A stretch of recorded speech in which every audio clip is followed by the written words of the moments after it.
Gopi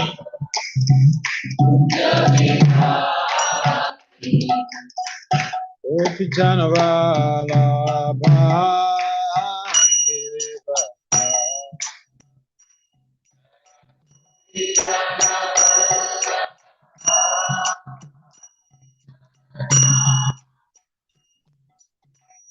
Gopi Janavala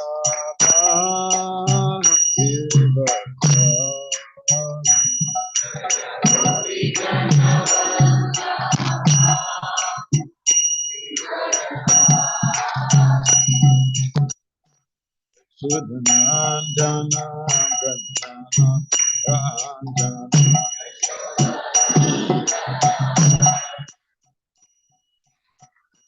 Yashodanandana Prajajana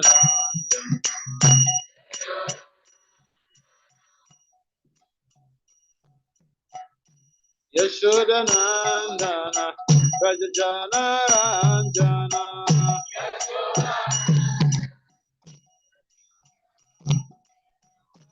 Yashodanandana Prajajana Ranjana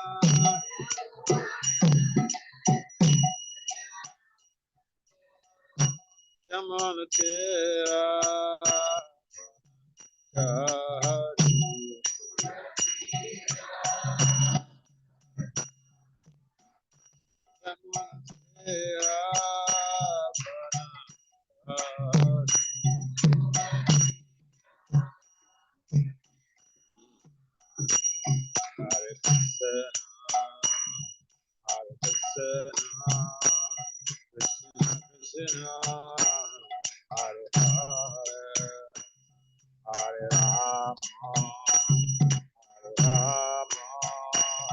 Rama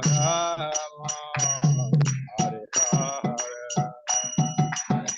Hare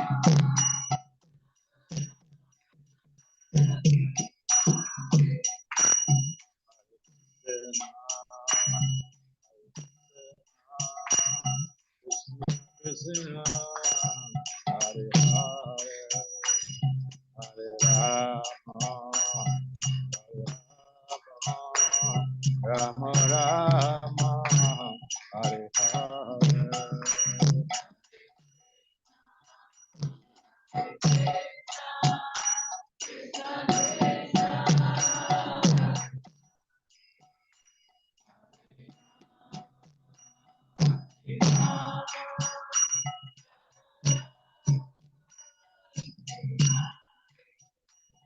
Hare Krishna Hare Krishna Krishna Krishna Hare Hare Hare Rama Hare Rama Rama Rama Hare Hare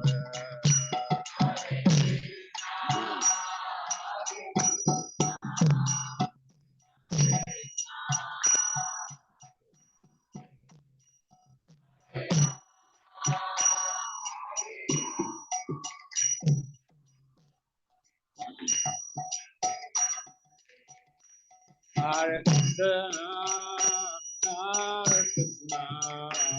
Krishna Krishna, Hare Hare, Hare Rama, Hare Rama, Rama Rama, Hare Hare.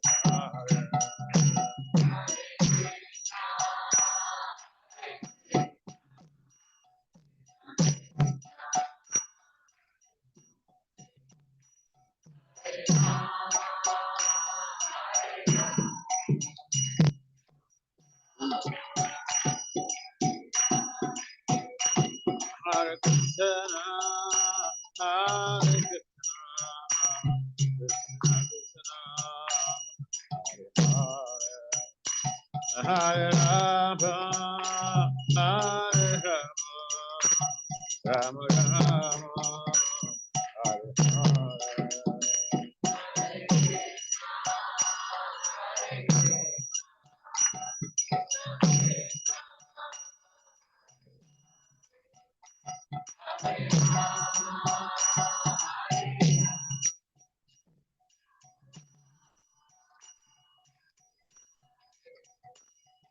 Hare Krishna, Hare Rama, Hare Rama, Rama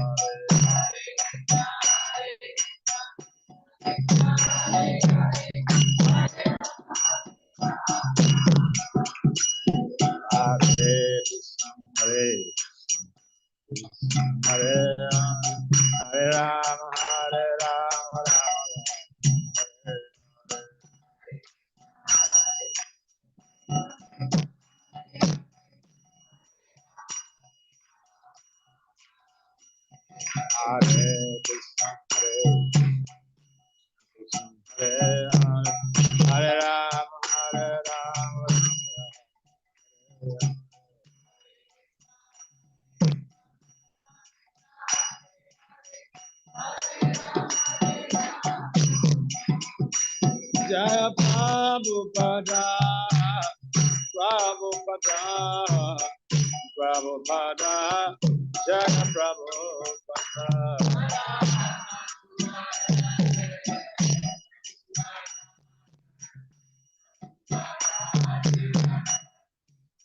Nitai Hare Hare Bala Hare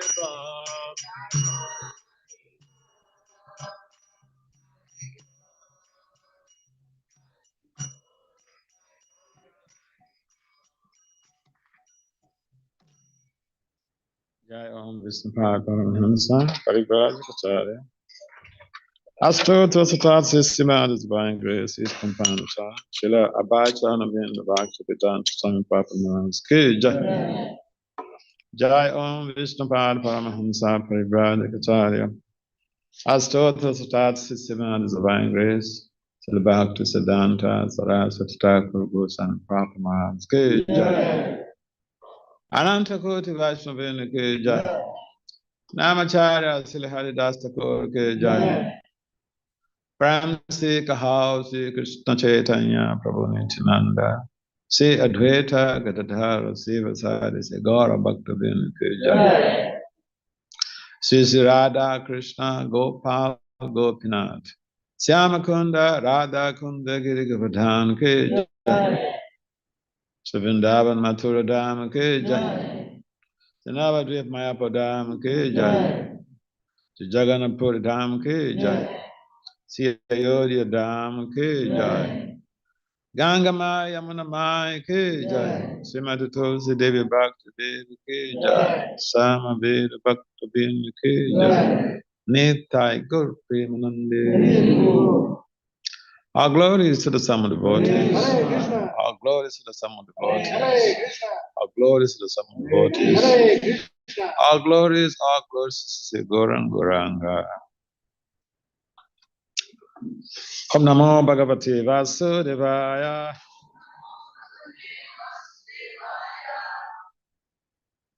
Om Namo Bhagavate Vasudevaya. Om Namo Bhagavate Vasudevaya.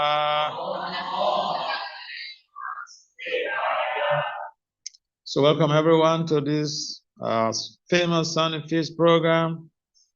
This segment of the program has to do with some discussions on Krishna's teaching, Lord Krishna's pastimes, Lord Krishna's teachings. So, Bhagavad Gita, all of you familiar with this book, Bhagavad Gita? So, Bhagavad Gita, chapter 4, text 31. Title of this chapter is Transcendental Knowledge. So this is time to, Prabhupada said, utility is the principle. This is the time to use your smartphones. If it's not there, please feel free to use your smartphones. You're permitted. Okay, it's there? All right. Good for you. All right. So, Bhagavad Gita 4:31. Nayam lokos tiyagyasya kutonya kurusattama. Nayam lokos tiyagyasya kutonya kurusattama. Nayam lokos tiyagyasya kutonya kurusattama. Can someone try? Nayam lokos tiyagyasya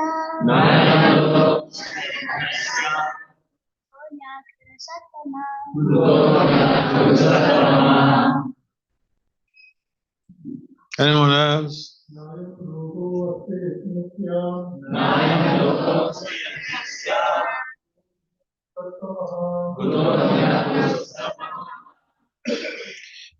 Mataji's, anyone can try? Mataji's.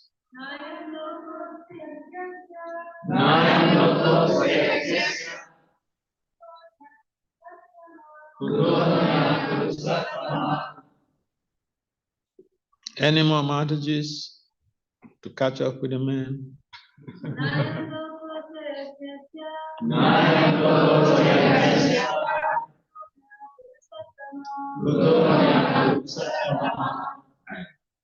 So, word for word translation. In translation and purport by the divine grace is confined to China. Sira Abachan being about to be done. Some Prabhupada Cage. Sira Prabhupada Cage. Nah, never. I am this. Lokaha, planet. Asti, there is. Ayagyasya, for one who performs no sacrifice. Kutaha, where is? Anyaha, the order. Kurusatama, or best among the Kurus. Translation, or best of the Kuru dynasty. Without sacrifice, one can never live happily on this planet or in the next life. Or, wait a minute, on this planet or in this life. What then of the next? Please kindly responsibly repeat. Obeys of the Kuru dynasty. Without sacrifice, one can never live happily on this planet or in this life. What then of the next? Whatever form of material existence one is in, one is invariably ignorant of its real situation. In other words, existence in the material world is due to the multiple reactions to our sinful lives. Ignorance is the cause of sinful life, and sinful life is the cause of one's dragging on in material existence. The human form of life is the only loophole by which one may get out of this entanglement. The Vedas therefore give us a chance for escape by pointing out the paths of religion, economic comfort, regulated sense gratification, and at last, the means to get out of the material condition entirely. The path of religion, or the different kinds of sacrifice recommended above, automatically solves our economic problems.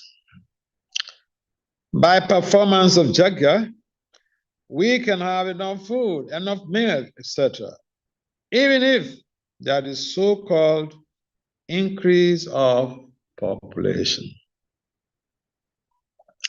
When the body is fully supplied, naturally the next stage is to satisfy the senses.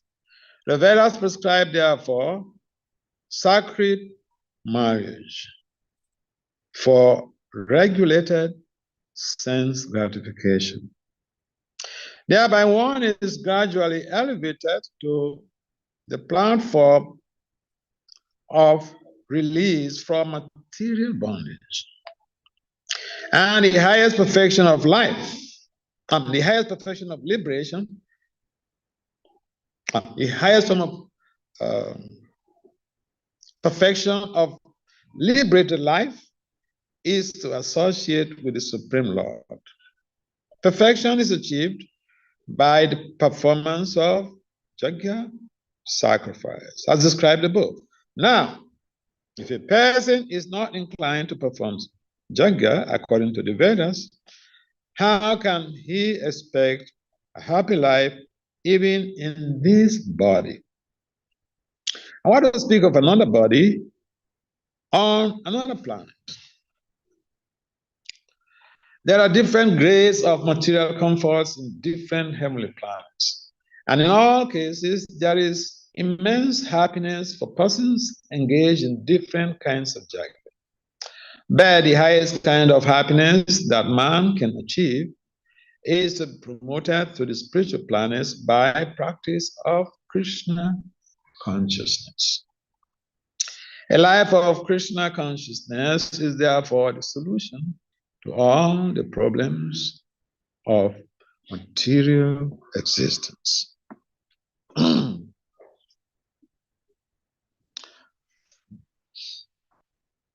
Omagyan Timirandasya, Yanatina Salakaya, Saksur Merita, Jena Tasmai, Si Purve. The Chaitanya Manovistam, Stafitam Yanabrutale, Swayam Rup Kadamaya, Dadati Sva Padantikam, Vandeham Si Guru, Si Tupadakam, Si Guru Vaishnava. Stirupa Sagrajatam Saha Gana Raghunata Vitam Tam Suchi Sadveta Sarvaduta Parijana Sahitam Krishna Chaitan Dev Sirada Krishna Pada Saha Gana Lalita Vishaka Vitanscha. Hey Krishna Karuna Sindhu Dinabandhu Jagapate Gopesha Gopika Kanta Radha Kanta Manostati Tata Kanchana Gorangi Radhe Vrindavanisha Vrishabhanu Sute Devi Panamami Harimbi Vande Sri Krishna Chaitanya Nityananda Sahodata Varadaya Puspavanto Chitu Chan Tamam. Jaya Sri Krishna Chaitanya Prabhu Nityananda Sri Advaita Kadata Sri Vasant Gaura Bhaktavinda. Hare Krishna, Hare Krishna, Krishna Krishna, Hare Hare Rama, Hare Rama, Namo Vishnu Padaya Krishna Pristaya Bhutale Srimati Bhakti Vedanta Swami Nityananda. Namaste Saraswati Deva Gauravani Charine Nirvisesa Sunya Bhali Tasatya Satari Vanchakalpatari Vyacha Kripasan Vyacha Titana Vashna. So, sacrifice. So, in this text we are told that without performing sacrifice, it's difficult to be happy. I mean, if we judge that on material sacrifice, material happiness, we find that even those who are great achievers, for instance, they perform a lot of sacrifice. Sacrifice literally implies inconveniencing ourselves for some higher purpose.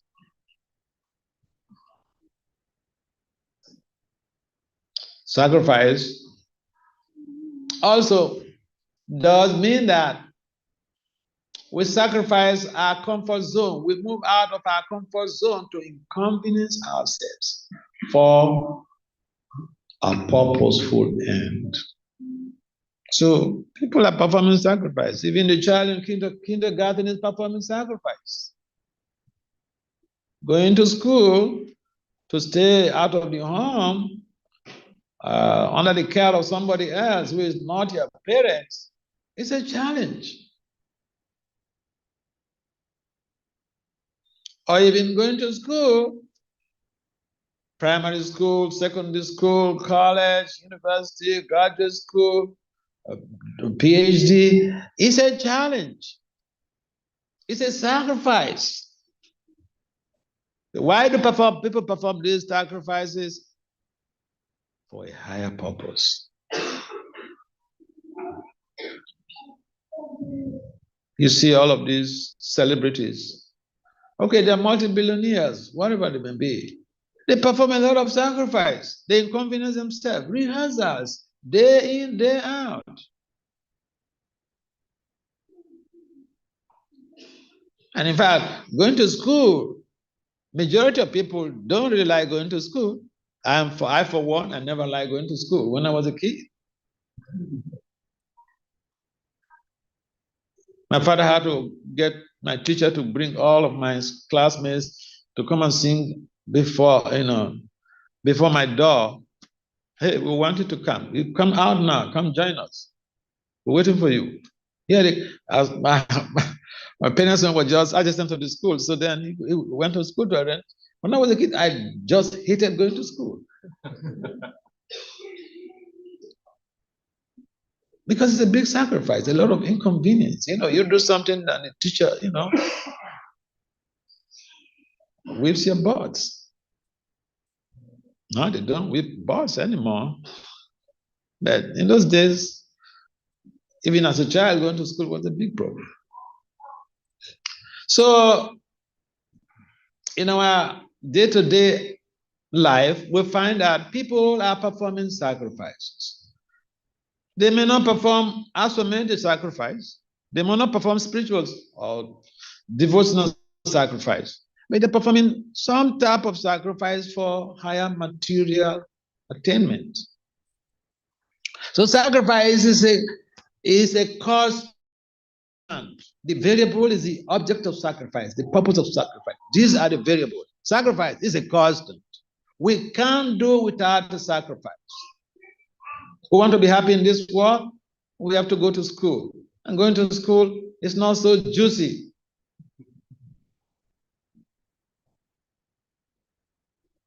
But even the Supreme Personality of God is an example for us. Yes, it's not so juicy, but even Lord Krishna, he went to school. Balaram, he went to school. They stay out of their comfort homes under the auspices of Sanipani.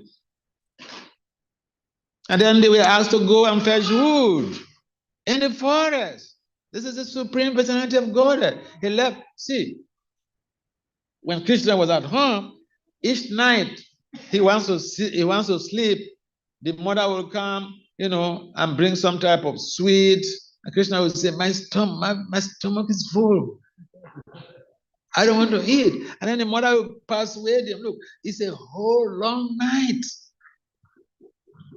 So you take something. So that is the affection that a child receives from the mother, from the parents. And to go to school, no teacher is going to pet you.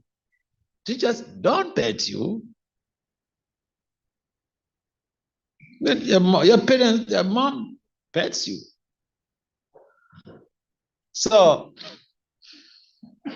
my point is, even the Supreme Personality of God, he performed some type of sacrifice for the purpose of acquiring Vedic knowledge. He went to study under the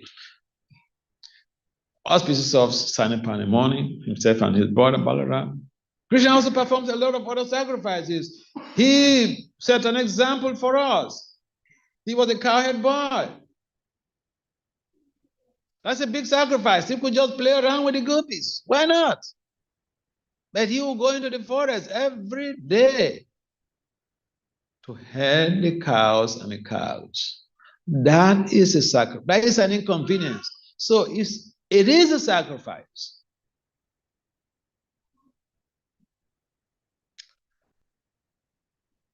So in each and every age, there's a particular type of sacrifice that we have to endeavor to perform to attain transcendence.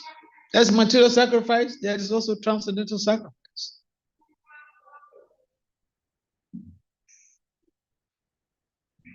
Just like there is material austerity, there is transcendental austerity. There is tapodidium. There is mundane austerity. People perform a lot of austerities.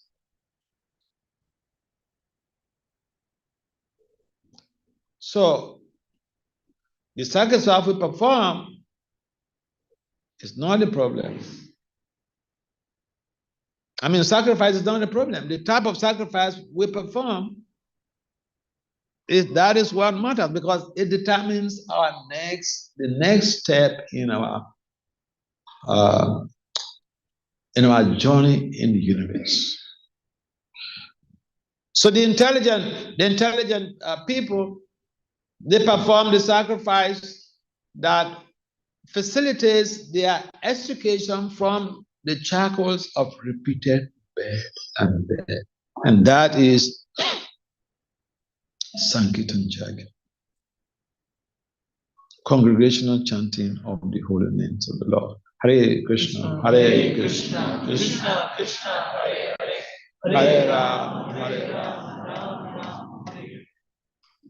As simple as this sacrifice may be, yet some people don't have the zeal to perform this sacrifice. It is not as for made a sacrifice, you have to go and buy 100 horses and so many, paraphernalia. You have your buccal cavity. That is the only instrument required. Your mouth and your tongue. That's the only instrument required. That is the only paraphernalia required. And I think most people on the planet, they have mouth. They have tongues. So Prabhupada will crack this joke that, this woman tells her husband, chant, chant, chant. And then the husband says, can't, can't, can't.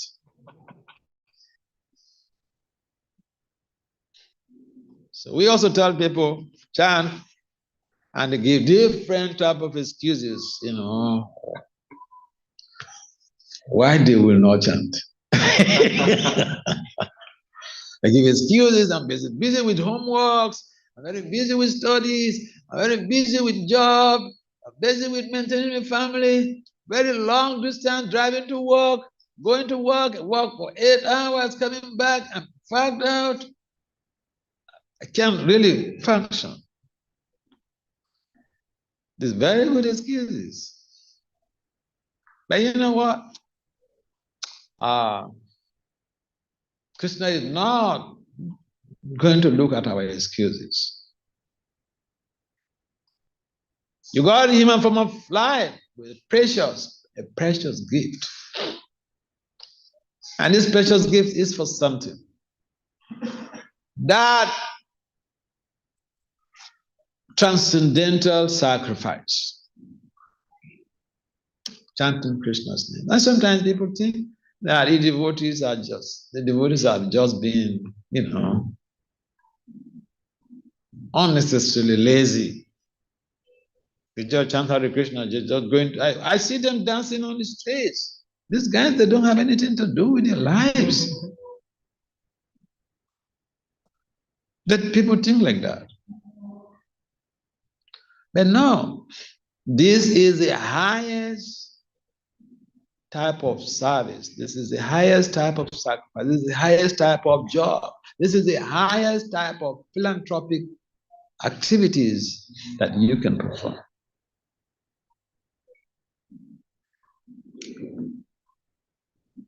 But as high as this job is, This job description is just very simple. That anyone, you don't require, big degrees to get employed, to do the job. The only qualification is that you use your mouth and vibrate Christians' names. That is the only qualification. You don't need, rocket science to get a job. And yet people are hesitant to apply for the job. These days you find if you're looking for job applications, they always asking for 5 years. And I know the case of, you want to go and teach a professor, 5 years experience in teaching adults, 5 years experience in teaching online platforms. They're always asking for, experience. Now, this highest job, you don't need any experience. This is the only job you find out that you are not required any experience. Okay? And yet people don't apply. They have the qualification, they're hesitant to apply. And yet they're complaining, I don't have a job. But this job, according to Prabhupada, in the purport, is just going to solve all of our problems. Death, disease, old age. The perfection in this job will solve all of our problems.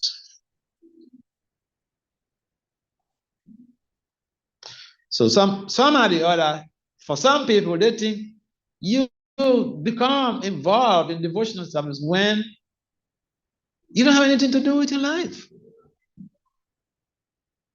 I remember I was in India. I went to one conference, and the professor, he looked at me, and he asked me, what the hell is this? What are you doing? You have a PhD in management science, and all that you have to do is to be a Swami?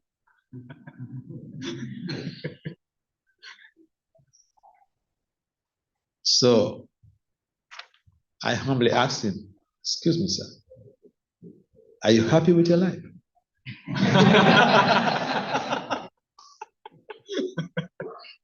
Yeah, because I know a number of my friends, my colleagues, some of them even have 3 PhDs, and they're not happy with their lives.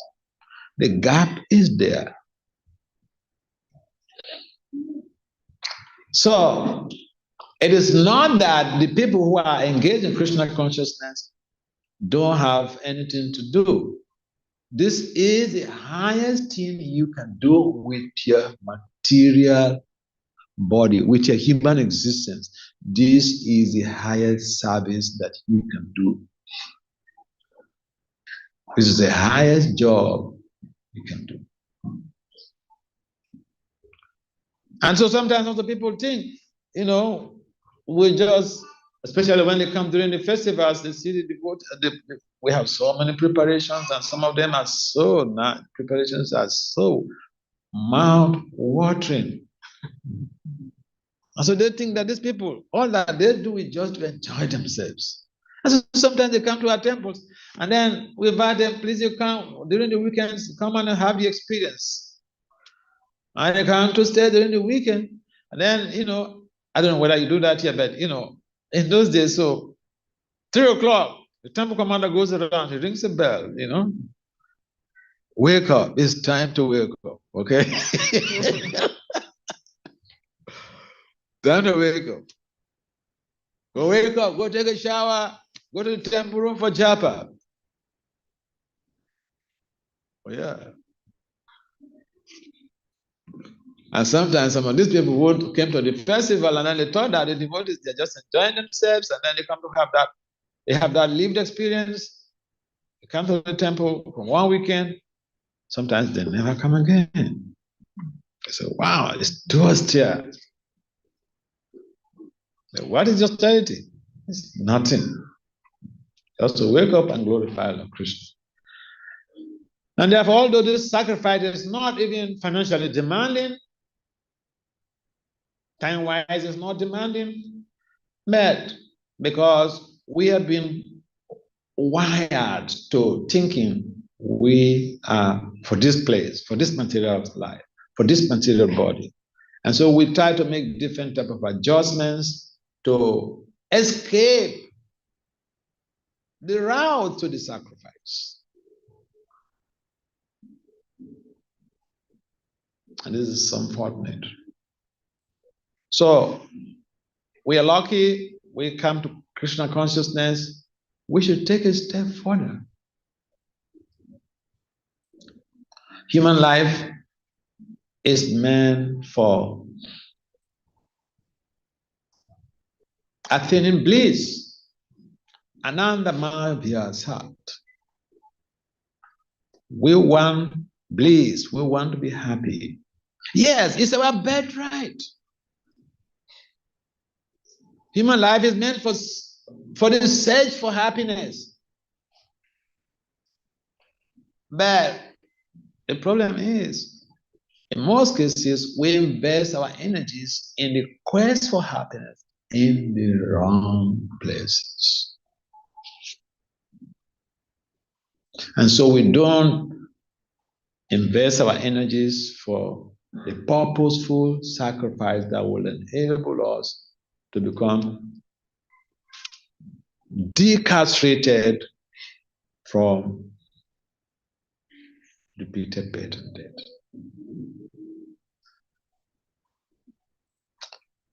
Sometimes people are in prison and they don't like to leave the prison. Because they say they have 3 square meals. When they're out, maybe they're homeless under the bridge, and they may not even have food to eat. So they prefer to be in the prison. So they come out, if even they get the prerogative of mercy, as the power invested on the governor, the president. The governors, they go to the prisons and free people randomly because it's called prerogative of mercy. Go and free the people. And so sometimes the people who even have that mercy, they come out, they're not happy. So they commit other crimes to go back to the prison. They feel that I'm not comfortable here, no. But the wise ones are in prison. I was mentioning this the other day. Somebody was super wise. That happened in New York, not some thousands of years ago. Right in New York. Someone was involved in drug trafficking. He was apprehended, a young man. He never went to college, but he was a drug bearer. Eventually, he was apprehended. They prosecuted him, found him guilty, threw him to jail. Well, long-term jail. But what did he do? He used the period wisely. He used that jail term wisely. Before he came out, he was a doctor. He had a PhD. And then he went from one place to the other. He knew all of the drug barons around. They are his colleagues. He became the counseling psychologist to all of these drug barons. So there is a good example, there is something to learn from this so-called criminal.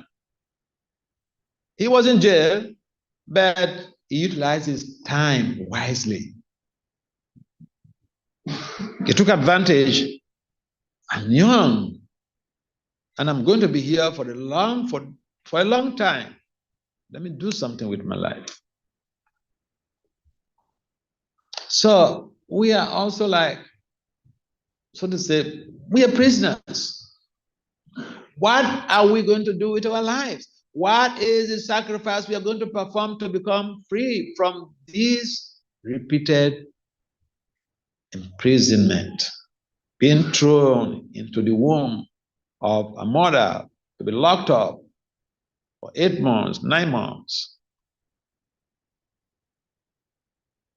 So here in America, if you lock somebody up in a room, in a well-furnished room, they will call the police. You'll be prosecuted, you'll be arrested, prosecuted, and be jailed. We were locked up for 9 months in a messy environment. We never called the police. Rather, we are preparing to go back again. This is our life. We are wired to think this is normal. And therefore, the sacrifice that is required for us to become free from this messy affair is the holy names of Lord Krishna. The Bhagavata mentions that the intelligent, those who are intelligent, they take to this process of chanting Krishna's names. So all of you, you are talking to Krishna, you're very intelligent people. But take a step forward. Create a relationship with Krishna through his holy name. Because Krishna's holy names and his personality, they are not different. Why? Because Krishna is absolute. Bhagavad Gita, Krishna mentions that he is of sacrifices, he is japa. You know that verse? Where Krishna says, of sacrifices he is japa? Who knows that verse? The young people. Yes. Young man, tell us. What is that verse in the Gita that Krishna says of sacrifices he is japa? And when young person means teenagers. Yes?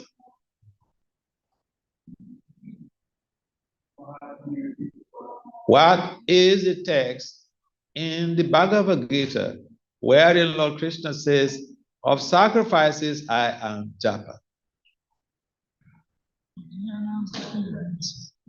Are you a young person? Are you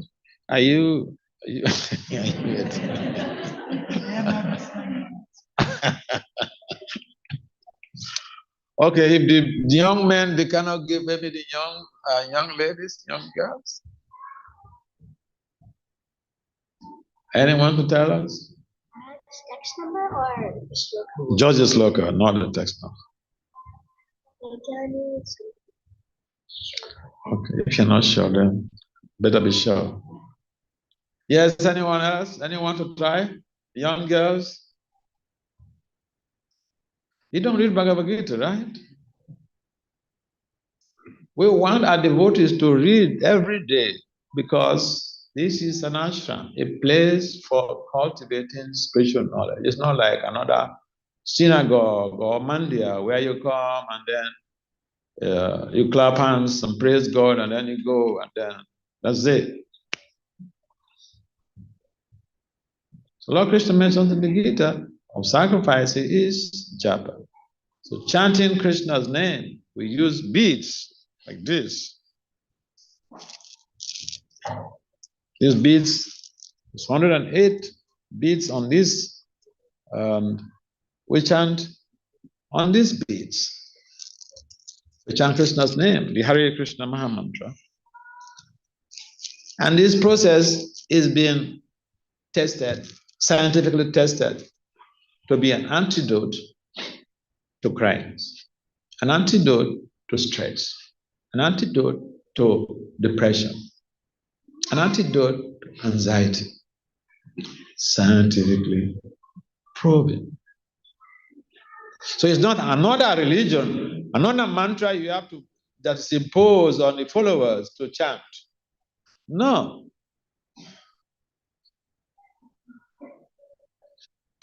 So we should see how we are making this sacrifice. This sacrifice is very simple.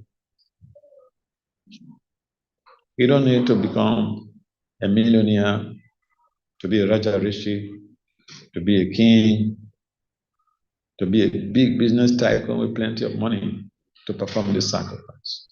Just the gift of the mouth.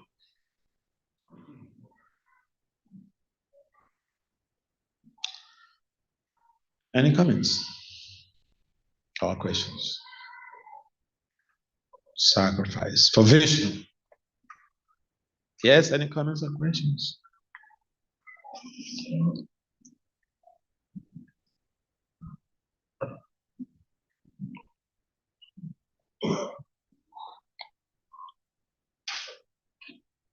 Hare Krishna, Prabhuji. Hare Krishna, Prabhuji. Prabhuji, yesterday in the class you said that we cannot guide children by saying, chant, you will go back to Godhead. I understood that. It's a very high philosophical thing. So, what is your suggestion for parents to tell children on chanting? Okay, thank you very much.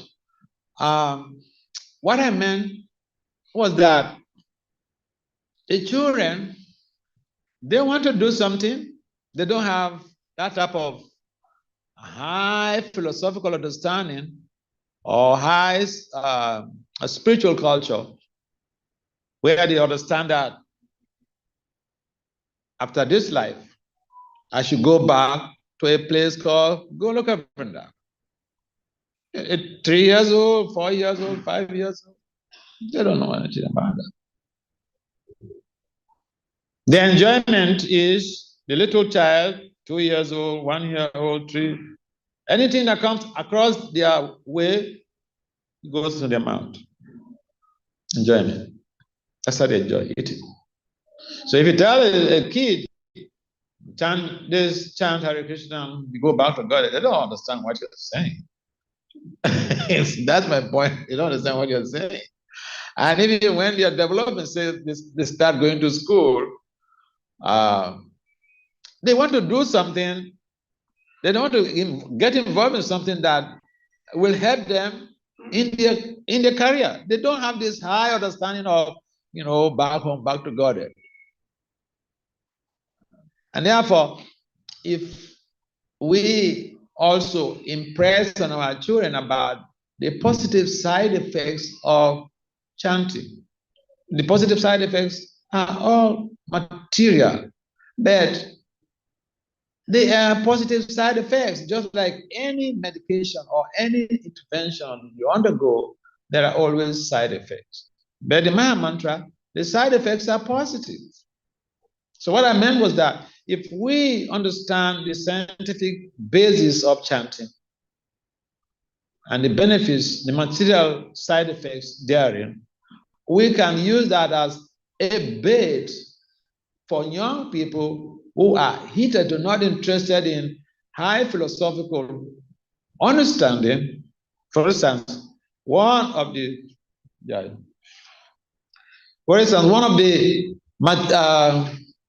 positive side effects of chanting is that it helps you with a better cognitive memory, better concentration. And children, they want high grades in their school. Okay, so I remember some years ago I was conducting the research among university students. Prior to their chanting and when they were chanting, their grades, comparative study about their grades. And they came up with these findings that when they were chanting, their grades improved. And some of the researches have been conducted on how the chanting does have some effect on neurotransmitters, even in the brain. The chanting has a positive effect on mental health. For instance, there's just a recent publication in a psychological peer-reviewed journal on how the chanting helps to mitigate insomnia. So these are all scientifically studied phenomena that reflect on the value of the Maha Mantra in promoting mental health. So if you tell a child about the value of the Maha Mantra in terms of how it will help them to have a better concentration, they may be more willing to do that, which is going to give them to provide a direct positive impact on their grades. And so that was what I was driving at here. There's some kids, even from childhood, you can tell them about God. And I know some of my friends, they told me about the questions that their 5-year-old kids could be asking them when they are being driven to school. And sometimes the parents don't have an answer. 5-year-old child poses a very tough question, spiritual tough question to the parent. So some of the kids are coming from a very high evolutionary trend. So yeah, they may be able to appreciate the fact that they chant and go back to God. But a number of the kids need that type of approach that they could be motivated to do the chanting based on the fact that they have also things that they can identify with as immediate gains. Yeah. Thank you. Thank you so much, Maharaj. You're welcome. Any other comments or questions?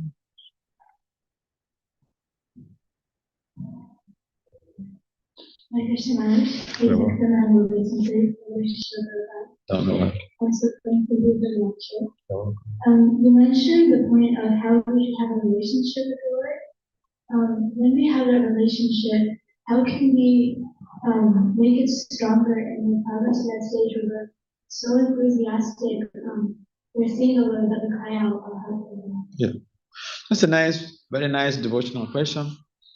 Now, when we establish a relationship with somebody, say we get acquainted with somebody, and then we become familiarized with that acquaintance, we establish a relationship. What really sustains our material relationships? Love and care. How can we say we love somebody when we don't communicate with the person? If you tell somebody, I love you, but months, years have passed by, no communication, no hello, how are you doing? Nothing like that. But after 5 years you meet, you say, oh, I love you so much. Acha, I love you so So communication is important. How do we communicate with Krishna? We chant Krishna's name. When we chant Krishna's name, we literally like we are on the telephone with Krishna. And it's just like if you're on the telephone with somebody, especially here in America, if you're on the telephone with somebody, if even your child comes by, your loving child comes by, you say, I'm on the phone. Because if there is some interjection or interruption, and maybe the phone drops, the other person on the other end will be thinking that you emotionally abuse them. You shut the phone down. Shut the phone down. It's like telling somebody, get out of my life. So people avoid that. So when we are on the phone with Krishna, we should see it as an interpersonal interaction. And we should not allow distractions, interferences. And that means we have to do that. We have to have that meeting at a time that we set aside, an appointment, a scheduled appointment, pre-scheduled engagement. Our chanting period should be based on pre-scheduled engagement, and nobody should interfere with it. We should not have other things. We're chanting the japa and then we are watching the TV. I remember one 10-year-old boy in New York. I went for Rath Yatra, and this boy, the parents are close to me. He doesn't chant. The father is from, is not chanting, is not a devotee, but the mother is. So this boy, he came to me, and then I was going to use the restroom at the site. So I left the the cards that were going. And then he said, Marat, can I follow you? I said, come on, you're my friend. Feel free. So as we were going, he mentioned something. He said, Marat, can I ask you a question? 10 years old. I said, of course, you're free to ask any question. He said, the parents should hear this, okay? Don't play around with your kids. He said, can someone be watching TV and at the same time chanting japa? I said, of course, no, this is offensive chanting. Guess what he said? Guess what he said? He said, my parents do this all the time.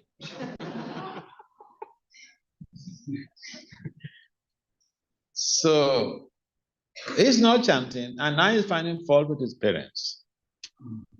So I told him, shut up there. When you're chanting, then you find fault with your parents. You're not chanting right now, you're not chanting. When you're chanting, then you begin to find a fault. For now, just keep quiet.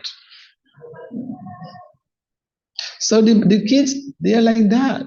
They're very good at examining the parents. They may not tell you. And he never told his parents. He came to me, his friend, and was complaining about the parents. So, idea is, yes, he's right. You can't be watching TV and doing japa.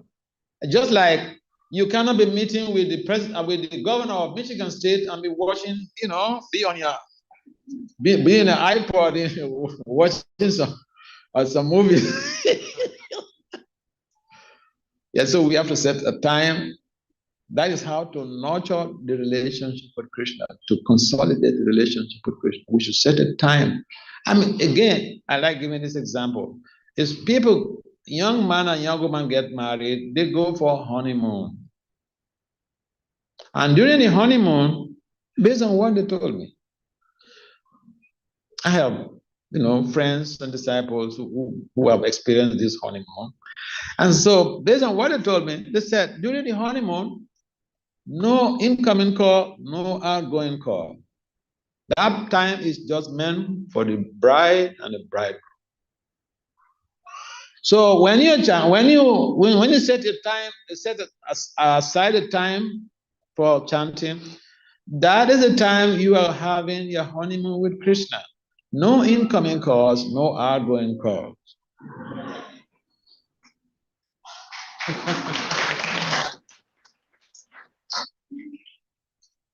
Does it make sense? All right. I will have to go to Detroit for their Sunday program. So if there is no other comment or questions, we can join this meeting. Any last comment or questions? No. It's a very simple talk. So. All right, Srila Prabhupada ki jai. Jai.